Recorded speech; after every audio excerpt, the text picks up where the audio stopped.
When I first realized that Russia was backing Khalifa Haftar in Eastern Libya, I realized that this helped me see a big piece that I was missing in the Gog and Magog puzzle. All the other members of the Gog and Magog alliance had identified themselves and were moving into place, well, except for Cush. Cush is a part of the Gog and Magog alliance, and I'm not sure whether that is Ethiopia, Sudan, Somalia, or another country in sub-Saharan Africa. All three of those countries that I mentioned do speak a Cushite language. We'll see how Cush falls into place, but for now we look at Libya. And that means looking at the fortunes of a man named Khalifa Haftar. And he has almost taken over Libya. And he's really good friends with Vlad The Bad Putin. We start off looking at a website titled or called lobelog.com, Lobelog.com. And their post is titled, Resolving Libya's Civil War. This is a good overview of what has been going on in Libya for the last few months. The writer of this piece talks about Khalifa Haftar taking over Fezzan, or Fezzan, Fezzan. Libya is divided into three main provinces, and initially I made a big typo in my Friday article. Anyway, here are the three provinces of Libya. Cyrenaica, Cyrenaica, it's East Libya. Fezzan is southwest Libya, and Tripolitania is northwest Libya, like Tripolitania. Haftar now controls everything except Tripolitania, the smallest of the three provinces, and he has been taking control of parts of Tripolitania slowly. He already has probably maybe, half of that. I find it interesting that Turkey has been supporting Islamist gangs in Tripoli, while Russia, Egypt, Saudi Arabia, and the UAE have been supporting anti-Islamist Haftar.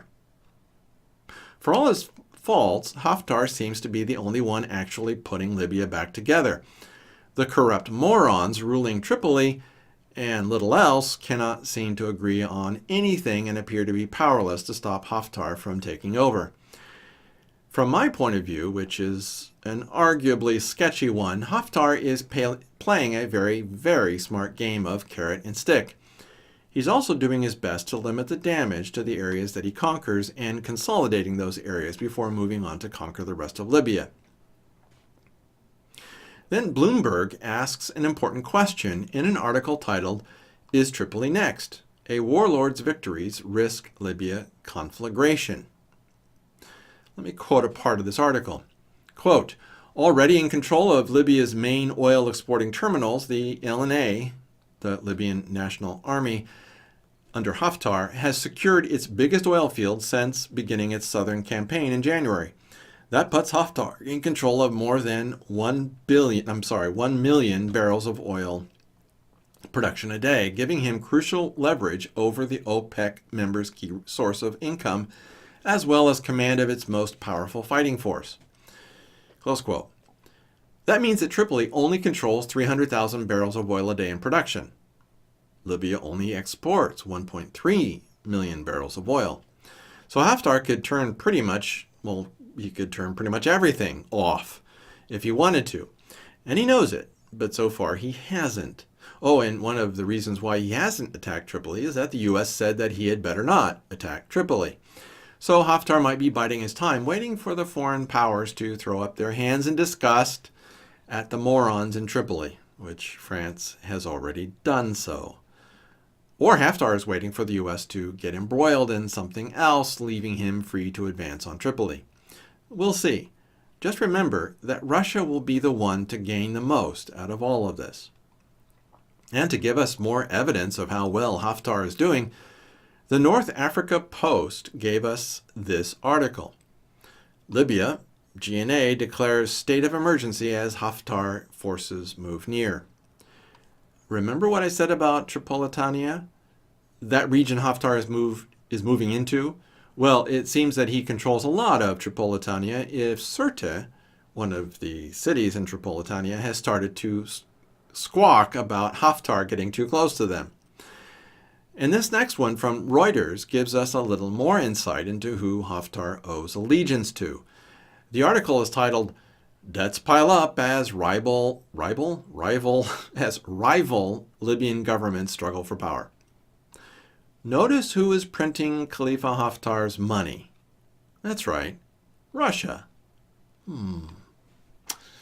Right, Vlad the Bad Putin, Russia. And then from a website called thenewsrep.com, we see even more Russia in this article titled The Art of Plausible Deniability, Russian mercenaries supporting Libyan National Army. Oh, and Khalifa Haftar calls his army the Libyan National Army. I did mention it before. Notice also that Russia has boots on the ground in Libya supporting General Haftar's forces. What they are doing there is hard to say, but you can bet that it's primarily training Haftar's forces and providing security for oil terminals and oil fields. After all, that's where Russia is going to get its money back.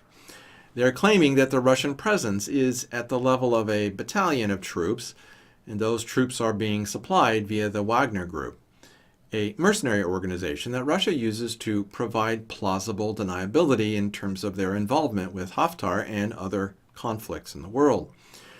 When will Russia involvement add a second battalion and then reach brigade strength one day? Russia is heavily involved in Libya and sees Libya as an opportunity to gain a strong base of operations for their activities in Africa and the Mediterranean Sea. And for really only a little amount of money, Russia gains a lot, just like with Syria. Russia reaped big rewards in Syria, and they look to do the same in Libya. Then, we hear more about this Wagner Group in a Breitbart article titled, Russian Military-Linked Group Helps Strongman General Advance in Libya.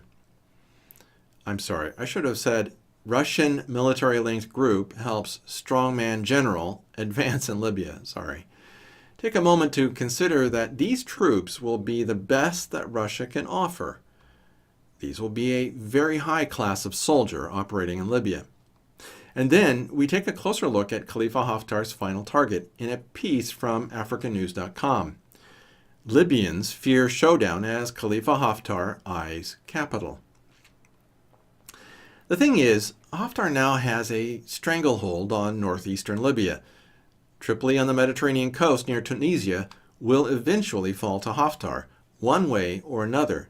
Tripoli has no other means of income without the oil coming from the oil fields that Haftar controls, and Haftar is waiting for Tripoli to fall into his hands like an overripe plum. The problem is that Tripoli is ruled by a ragtag coalition of armed gangs that call themselves militias, and a lot of these militias are Islamists, and they are justifiably afraid of what Haftar will do to them when he takes power. So they might find themselves fighting to the death. It's hard to say. So while we aren't far from the end of this civil war in Libya, there is one final hurdle to overcome, and it's a doozy.